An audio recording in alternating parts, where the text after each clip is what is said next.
Hey guys, it's Drummond. Welcome back to my YouTube channel. If you haven't already, make sure you click that subscribe button and turn on that notification bell so you know whenever I post my next video. So, as you can tell, I've got a friend here. His name is Ben. We actually met a couple years ago, back when he came into Best Buy and he was looking for a mic to record some music. I actually subscribed to his YouTube channel. I really enjoyed his music.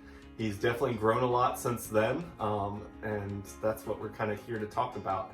So in my last video, I talked with my friend Brittany about her passions about makeup and Halloween and how that's what she does to stay positive during these crazy times in 2020. And for Ben, he just released a new album with some of his music. So we're gonna kind of just talk a little bit about that.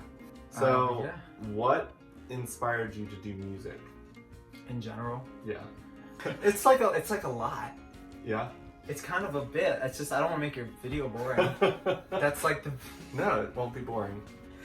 So I'm sure there's probably tons of people out there that are like interested in like jumping into music. Like I'm sure you've had lots of people tell you that they're interested in getting music together or putting music together. Well, it's actually like stuff probably you don't know about. Okay. So this will be new to you. Perfect. So I think that as like a kid, I was always very creative. I didn't really know what to do with that, and I started out doing art in like elementary school. And when I turned 8, my stepmom had bought a drum set for her to play drums, but she didn't use it, so I ended up playing drums for 6 years. Oh wow. And after that, I asked my dad to teach me how to play guitar because he played guitar, and so I asked him to teach me like a couple chords. He taught me the D chord and the A chord. And after that, I kind of just watched my favorite artists do that on YouTube and stuff. I grew up listening to Dave Matthews. And then a year later, my dad bought me a piano for my birthday, for my 13th birthday. So I started learning piano as well. And that same year, at the very end of it, I started to sing. So it's kind of been like a gradual process of like being more creative with the instruments. And then I just realized I love music. I love it. I can't live without it. Yeah. Perfect. Yeah, when it comes to like living your passions, like when you started putting music on YouTube, you started doing covers first, right? You didn't do original music. No, I wasn't confident enough to like post it. I knew it wasn't even good anyway, but it was like in the back of my mind, I was telling myself that like, all right, one day it's gonna click. One day what I'm gonna write is gonna appeal to everybody, and like it's not just gonna make sense to me.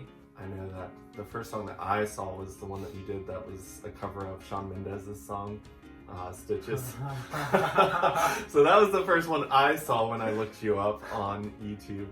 What made you decide to start putting them on YouTube for other people to see? I told myself for a long time, for like a whole year, I was like, this is how people do it. And at the time, covers were the thing that like were popping. So for a whole year I talked about it, and I'm kind of like, if I don't know how to do something, sometimes I will like shy away from it. So I didn't know how to like make a YouTube account, how to even start about it, because it just seemed like such a process. Finally, I had a classmate tell me, they were like, you should just do it.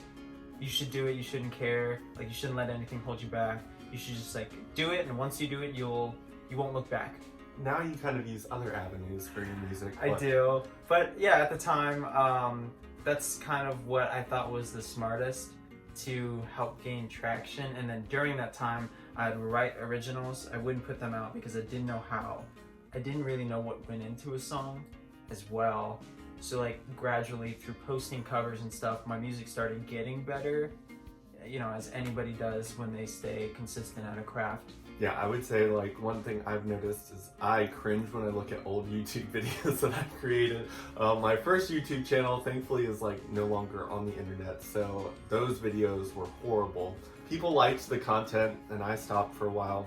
And I mean, you definitely grow, and I would say like your music now is very different than what I saw when you were first putting stuff out. And like now, now you've got like a whole image for yourself that you're creating, and like your songs are starting to get a lot of traction. Yeah, it's definitely shocking. It's absolutely shocking. I wake up every day and I'm like, this is it. This is the day I'm canceled. this is the day that I just disappeared. What a motivator for these people. They're like, I want to do music, and they see this video. Yeah, It could end like that. Yeah, it really could these days. I don't know. I feel like kids today are like they want to see like instant results. Yeah. Like you can't go to the gym and then look like Arnold. Yeah. I feel like a lot out. of people these days, because social media is so popular, like TikTok, everyone thinks they're going to post that one TikTok video and they're just going to go viral. I think people are so focused on views now instead of like the meaning behind their content, which for me, I've stuck to my platform on YouTube and Instagram just because I think that's where my platform resonates with people. I haven't jumped onto the TikTok platform just because I don't know how I could create the videos with the meaning that I make in the short time that TikTok gives you to create content. But you have a TikTok channel that you've used to kind of promote your music, and you've done some like goofy videos on there as well. Which... Yeah, I always loved those short videos, but I wasn't like I remember when Vine came out, I tried it and it's way too short. That was way too short. Now I think anywhere between a few seconds and a minute is like perfect. You can put anything you want and get like your point across. So I did used to like direct bits with like my friends and stuff because I do like doing that. And yeah, I'm kind of now actually I'm at that stage where like you're right, I am kind of too focused on the number, and that does suck. So you kind of use TikTok in a way that others might not use it, but you can kind of promote your music on a platform like that. Yeah. Whereas like I've learned that even though I might not enjoy a platform, I can use it to promote my content. So when it comes to like using all the different social media platforms, like I've seen you post numbers and stuff on Spotify, like your views there. Oh yeah. So when you look at those types of numbers, I'm not familiar with that world because I don't do music. But oh yeah, okay. Like if people do buy my music from iTunes, that's awesome. But honestly, I just want that, like the exposure. I just want my name getting out there. I think that like resonates better with me. I'd feel better. iTunes didn't exist, I'd still be really content with like how my music is like listened to. I'd be totally fine with it. Now it does exist and people can buy it, but those numbers are like insane to look at because I know that when I did do music a long time ago, literally in total, I think I had like 11 or 12 songs out. And in total, all those 11 or 12 songs, the amount of streams it had between all those songs was around 7,000 streams. And now... and now we look at it. Now my leading single has... let's just check it actually. I think I have 630,000 streams on my leading single. Okay, wow, that's a lot. I know, that's like, it's bizarre to me. Don't think that I'm like, that's a whatever number, because that's not a whatever number. I remember when I was creating the cover art for my album, and I told my stepmom, I was like, check this out, I'm Not Okay, which is my song, go stream it, reached 10,000 streams. I was like, that's like almost to 1 million. And she was like, no, it's not. I was like, that's 990,000 away, first off. And second of all, that's a 100th away. Yeah. That's a 100th of 1 million. And she was like, oh, okay, whatever. And then like a month ago, I reached 500K and I was like, I'm halfway there to 1 million.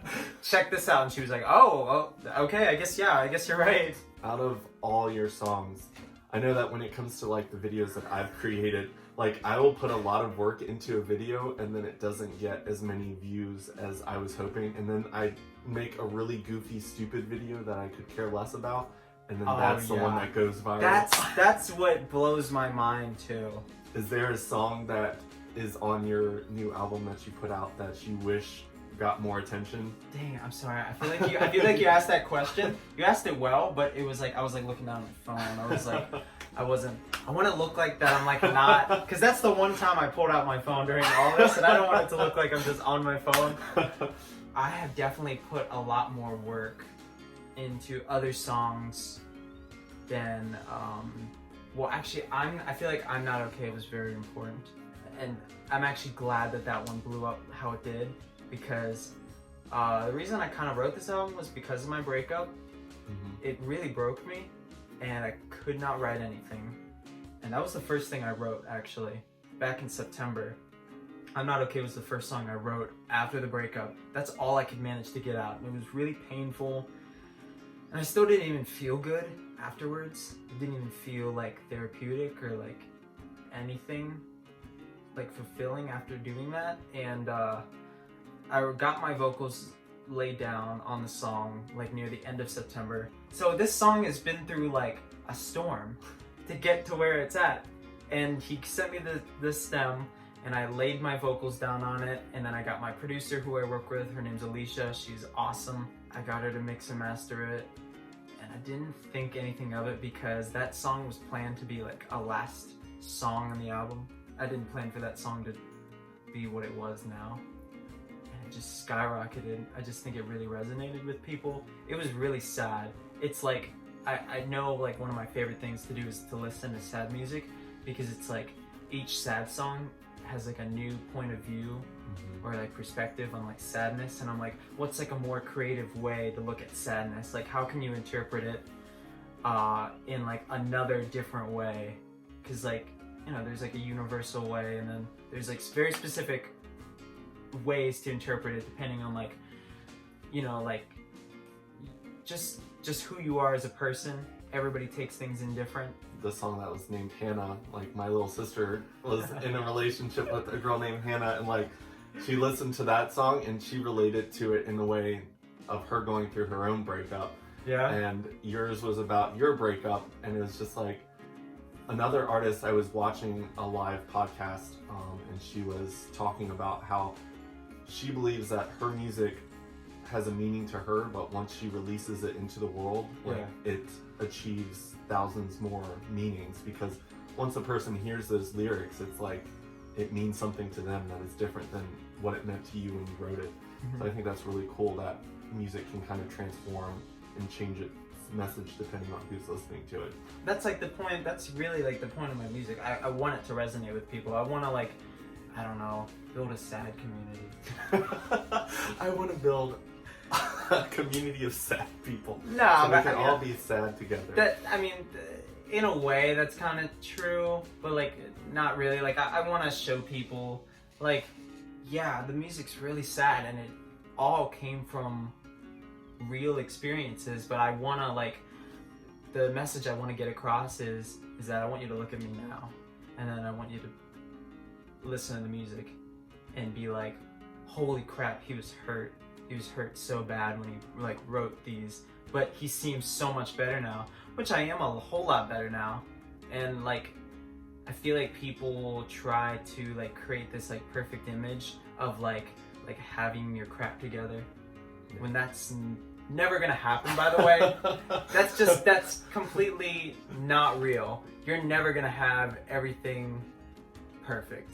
You're always going to be struggling and growing. Now, I think that your tolerance for going through stuff will improve, and I think you'll be able to handle things better. But you're not going to be perfect. You're not going to have everything together. You just never will. That's just, that doesn't exist. If your goal is perfect, then you're going to be very unsatisfied for the rest of your life. Yeah. Because life is full of ups and downs, and you just kind of got to learn how to ride with them. I think that's one thing that a lot of content creators have to realize when it comes to creating a channel or creating their own music. You have to start somewhere, and you're not going to have tons and tons of support. Like, everyone's not going to be super excited for your numbers like you are, but you have to keep going because if it's something that you love doing, then you have to keep trying, even if it does stop. Because like my YouTube channel, I plateaued at 5,000 subscribers, and I had 5,000 for about 3 years. Oh, I know. It's oh rough. My gosh. You sit there and you're like, I've made 200 videos and I've gained 3 subscribers. I'm like, what did I do wrong? And then all of a sudden, like, a video that I made 6 years ago starts gaining all the views, and like then my channel starts growing. Like right now, God knows why my Instagram is blowing up. Like hundreds of people are following me on a regular basis, and I'm getting thousands of messages a day, and I'm just like, I'm blown away by it. I don't know what I'm supposed to do with it, but I do keep in the back of my head, like, tomorrow I might not get any new ones. Yeah. Today could be the last day. Because like everyone's like, you're so close to 20,000 on Instagram. I'm like, it is what it is. Because it's very possible that I could like get there and be like right at 19,000 and just sit there. Yeah. That'd be the end. Well, for sure, yeah. You can't, because if you just look at the numbers, you won't even think about like how creative you can get. Now, if you just do it because you love it, you'll be so creative. You'll have endless amounts of creativity just flowing through you, and you'll do it for the right reasons. And numbers are numbers, and it's like, I just heard this term like the other day, like you wanna make it seem like you're stealing paychecks because you enjoy your work so much. I've had so many people approach me wanting to help them get a channel started, and honestly, it's gotten to the point where I kind of ask people, I'm like, so what's the reason behind it? Why are you doing this? And a lot of people these days are, I want to be famous. That's like, you can't do that. And I'm like, you can't. You gotta be creative. You gotta have something to back that up. Like, yeah, it's cool if you want to be famous, but like, what do you want to do with that fame? Like, what type of like change do you want to bring about? Yeah. With that newfound level of fame. And I've always told people, I'm like, who you are right now is exactly who you will be when you're famous. If you think you're going to be famous and you're going to donate tons of money and you're going to help charities and stuff, are you doing that now as a person who doesn't have tons of money? Because just because you don't have money doesn't mean you don't have time, doesn't mean you don't have a voice. There's lots of things you can still do as a small person. Mm-hmm. And once you're bigger, you're just going to have a larger platform. I don't know if you've gotten to the point where people kind of see your success and they don't want to start here. They want to jump on your success train and they want to just become what you are now. The reason why I'm so dedicated now is because of all the hard work I've put in over all the years that I've done this. Yeah. But like, have you had people that you actually want to work with and create music with other than just yourself? Have I like wanted to work with other people? Mm-hmm. Yeah. And there's gonna be a couple people I am working with that I will work with in the future. It matters about like, I feel like a lot of people these days are a lot of talk. They like love the idea of like having a song out and then they don't see the work that goes behind it. Like, I love music so much, whereas somebody else will view what I'm doing as work, where I view it as like, this is so fun. Like, when I make a song, I don't know how it's gonna sound when it's done. I don't know what I'm gonna write about sometimes, even when I start the song. Like, I wrote this one funky song, and it's like on the album too. And I got drunk on an island. Okay. Yeah. And I wrote about it, and I got so drunk that I bought a ring in one of the local shops that was on the island, and I literally just like wrote about that. I thought it was like so fun. Now I feel like people don't want to like, I feel like people all automatically want to have everything laid out perfectly to where they don't have to do anything, but somehow have like their image already out there, and that's just not how things work. Everything takes time. One thing that I've noticed being a creator here in rural America is you don't find a lot of other creative people. I think that's one reason why I was just like, oh, I'm gonna be this guy's friend, because it's hard to find another creative person that like understands how much work you put into your stuff. You said that the people that you worked with for your album, they're not from here, right? No, literally, my whole album was made over email.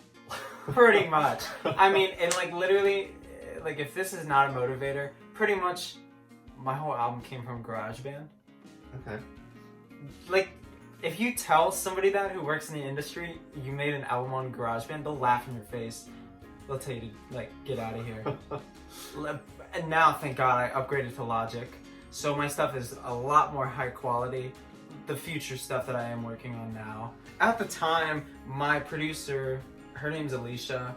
At the time when we were making this album, she was living in New York, and every single day, like 3 hours a day, for like, I know at least like the month of February and March, and a little bit of April, kind of when the COVID happened, we were FaceTiming like 3 hours a day and just talking about this album, getting ideas together. I wrote 15 songs for it, and then I narrowed it down to 13, and then one couldn't make it, so then it became 12. But I wrote 11 songs in 3.5 months. That's really good. I know, like that shocked me. Whereas 2019, I wrote 2 songs that year. And then, you know, like near the end, you know, I wrote I'm Not Okay and Bad For Me at the end of 2019.